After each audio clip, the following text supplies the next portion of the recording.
Hello friends, welcome back to my channel, Thrifty Day. My name is Leah. I am the creator behind Thrifty Day, and this is the third and final part of my summer scrapbook tutorial. This is a summer I decided I wanted to get all of my pictures, my old pictures from the 70s, 80s, 90s up to today into scrapbook photo albums because I use many in my journaling process. So if you follow me here, you know that I do use a lot of photos in my process, but not all of them. So they have ended up in boxes, they end up staying on my phone, and I don't want that anymore. So I've created these big scrapbooks. If you have not watched part 1 or part 2, they are linked below, go check them out. And now what we are going to do for this third and final part is we are going to cover our spine and make it a patchwork spine. This is strictly decorative. You do not have to do this step. You could have been complete with this process after part 2 and just add your photos and whatnot into the pages. But I like to add this. I think it's fun. It makes it really pretty. And so we're going to get started. Here, let me show you an example of what a patchwork spine is in case you are just watching for the first time. This is just my trash journal. I just put like advertising and stuff in here. But I did a patchwork spine on here. So as you can see, it is just that. It's scraps that I put onto the spine to make it decorative, and it sort of hides the sewing. Not that that matters. You don't need to hide the sewing. I just think it's pretty. So we're going to get started. You're going to need scraps. This is a very big scrapbook, so I apologize that I'm like so close. I have lots of scraps. This is from the current journal collection I've been working on. And then these are just 2 little vintage style handkerchief corners. They are not actually vintage. I got them on Temu. But they look really good to me. So we have that. I am going to use a little bit of fabric tack, and then the predominant adhesive I'm going to use for this tutorial is Mod Podge. This particular tutorial is going to be in 2 parts. The first part is going to be adding the patchwork spine, and then we are going to allow it to dry. That usually takes a couple hours, and then I'll come back and I'll show you how I add my photos, but then we're pretty much done. So the first step that I do here is I do add a little bit of fabric tack. If you don't have fabric tack, don't go buy it. You don't really need it. It's just something I do because it sort of helps me piece these together. You could even just add a thin layer of Mod Podge. I just feel like Mod Podge kind of seeps into the holes at first, and I just don't really love that. So as you can see, I just do it kind of sparingly. It's like I said, this isn't the most important step, but it does help me get these on here in a more cohesive way where I could be a little bit more creative and not worry about Mod Podge like sticking down into those holes. So I'm just going to sort of be creative here. I'm going to add these in a decorative way. There's no right or wrong to this particular step. So yeah, just add your scraps as you see fit. This is kind of the easy part. You don't want these corners hanging over too much. You could always trim them, but you don't really want them to cover your cover. There you go. Cover your cover. See, I could tell those were a little bit close, so we're gonna just move them back. And like I said, there's absolutely no right or wrong in this particular step. So what I do is I get that first sort of layer that I'm happy with, and I'm gonna add one more up here. Oh my word. And it's okay if these are not all sticking right away, like sticking well, I guess, because you're gonna go back and we're gonna be putting a lot of Mod Podge on here, so you don't need to worry about that. I think I will add this last little one here. I do recommend having a good amount of little scraps to work with because it's better to have more than you need. And now I'm gonna add these last, so I'll probably put one maybe up here, and then one kind of more down here.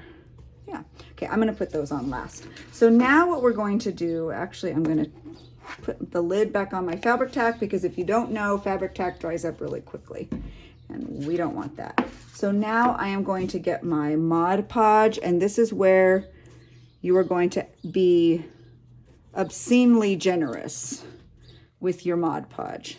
Do not be shy. You want a lot.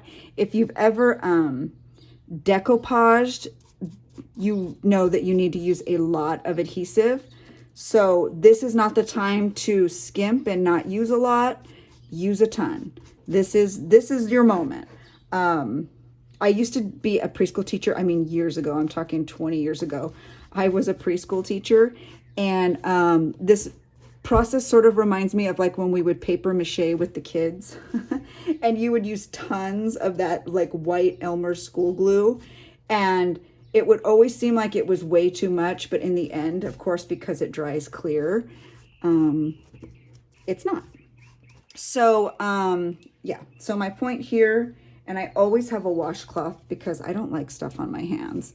I think that's like, my brain is wired a little bit differently than most, and I really don't like things on my hands. But I like knowing that this is really nice and flat and nice and secure, so I'm using my hands a lot. So the way I sort of fix that in my brain is I always have a nice damp washcloth next to me. So as you can see, ooh, this is hard with a big journal. It's so much easier with smaller ones. As you can see, I am really saturating this fabric. I am not, you can hold your book like that too, to kind of have a little more stability. I am really saturating these pieces. Don't be worried, this will all dry clear. You are not ruining what you did. We also need to add some on the sides because we don't really want those pieces like little flaps sticking up. So we're gonna do that. I'm gonna hold my book right in here and press it down. And then truthfully, I know you could use your sponge brush, but truthfully, I just dip my fingers in that Mod Podge and I am not afraid to get dirty. That's what my washcloth is for, to help me get it all off my hands. So yeah, if you have ever paper mache'd, this is very much that same technique we are using. We want every bit completely and totally saturated. Now, I did get a little bit on my book cover. It doesn't matter, it dries clear, but I still like kind of wiping it off just because I don't want it to be goopy. Okay, so pretty much that side looks good. I'm just gonna press firmly, making sure that everything is completely and totally flat. I don't want any bubbles in it. I just want it to be nice and flat. And now I'm actually going to work on getting these ones glued down. You know what? I actually am going to use the sponge brush for this because I need a little more than my fingers can offer here. I hope you can see. I hope I'm in frame. My camera's up high because this book is so big. So I'm trying to peek to make sure. I think I am. So that's good. So as you can see, I'm just working that glue. I'm working that glue. I'm saving those two more decorative pieces for when this part is completely adhered or glued enough, in my opinion. And then I'll just kind of lay them over last. Well, it's still wet, of course, but I'm thinking we're getting close though here. Trying to move it a little bit here so you can see. So truthfully, I do think you're gonna have to get messy. So if that's something you don't wanna do, you could use your sponge brush the whole time, but I think, in my opinion, it makes it a little bit harder. It is so much easier to just use your fingers. So this is really what you want it to look like. Very wet, very much fully 100% covered. And I'm just gonna cut this string because I don't want a big string hanging in there. Okay, let's see, here's my trusty washcloth. Just gonna wipe down that front cover. And now I'm gonna add those more decorative sort of overlays. I'm gonna put this back like this just so I can see. I think I want the blue one here, and then I'll want the orange one kind of more like that. So that's perfect. I don't think I need to add glue, but I'm going to anyway. And we're really close. And like I said, we need to wait for this to completely dry before we can start adding things inside. So that is going to take a couple hours, even overnight, I would recommend. I will probably only wait a couple hours. I'm impatient. But if you really want to make sure yours is nice and dry, it needs to be completely dry to the touch. I would give it overnight, or you could put like a heat gun on it if you want. I don't think I've ever done that. But I'm sure that would work. If anybody here has experience with Mod Podge and a heat gun, let me know. Just like leave it in the comments below so we can all learn from your wisdom. We all have something to learn from each other. And so I would love for you to leave any advice you have in the comments below. Or let me know if you've ever done something similar to this. I know I'm not the first. So if you have advice on how to like expedite this process or how to make this process a little bit smoother, I would love to hear it. It's only something I've recently started doing in some of my more recent journals. So if you've done something similar, I would love to hear how you do it or how you make it easier or how you help things dry. That would be neat. So like I said, we're just about done. I will likely put something heavy on this side, something heavy on this side, so that it can actually dry in this position as well. That way it has a nice shape. And, but yeah, this is a really simple process. And just put yourself back in primary school when you used to be able to do fun things like this in arts and crafts. That's kind of what it reminds me of every time I do it. So, and I think you probably could use paper too. I think that would work as well. Especially because we're using so much Mod Podge. So that is it for this step. Once mine dries, I will come back and we'll start adding photos and whatnot into the pages. So stay tuned. Okay, so our spine is completely dry and I think it looks really sweet. It just adds a nice little touch. And so now what we are going to do, the final step is the super easy step. We just need to add our photos into our large scrapbook. My plan is to use these. I purchased them on Amazon and I've linked them below.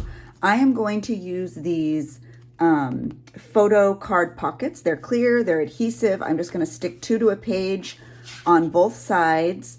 And then I'm going to add all of my photos to them. Right now, I don't have my pictures in any order. I think probably what I'll do is go back and try to put them in some sort of like organization way, order, years, I don't know.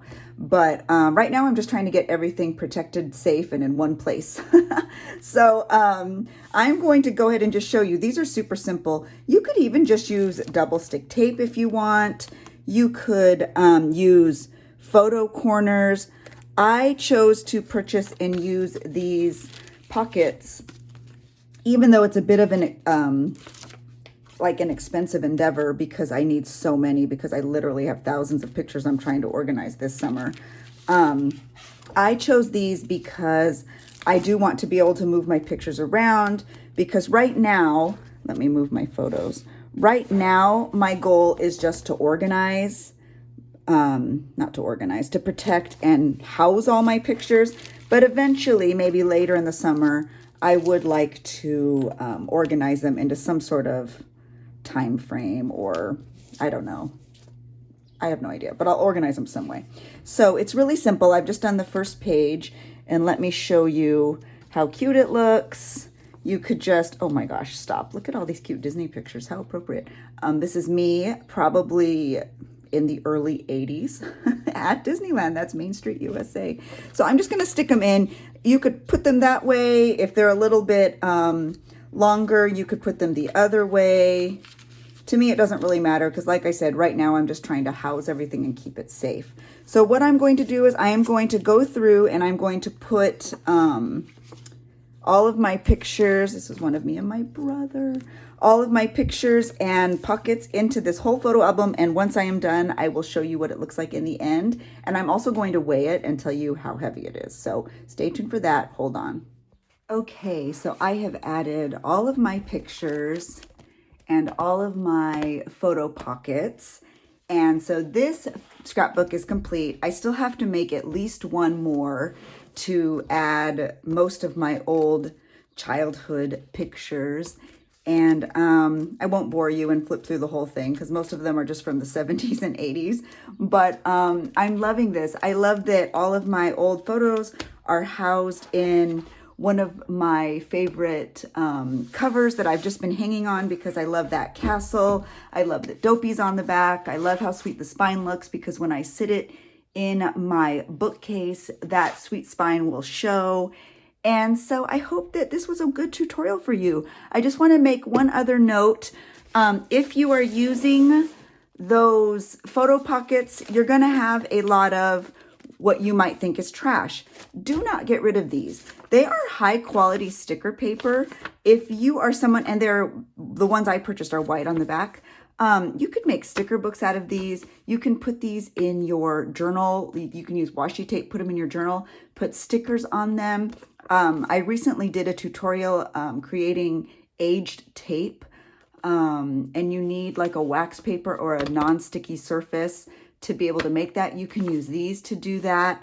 You can do any number of things. Let me know if you want me to do a sticker album tutorial. That might be fun, especially because I have a ton of these and I've been saving them because I don't know if you've ever gone on Amazon, but it's actually very expensive to buy this sticker paper. I've actually looked into it to make sticker books because I love sticker books. So that's just my little side note. Don't get rid of those if you are using these because I think they would make awesome sticker books. And if you want that tutorial, I'd be happy to make one.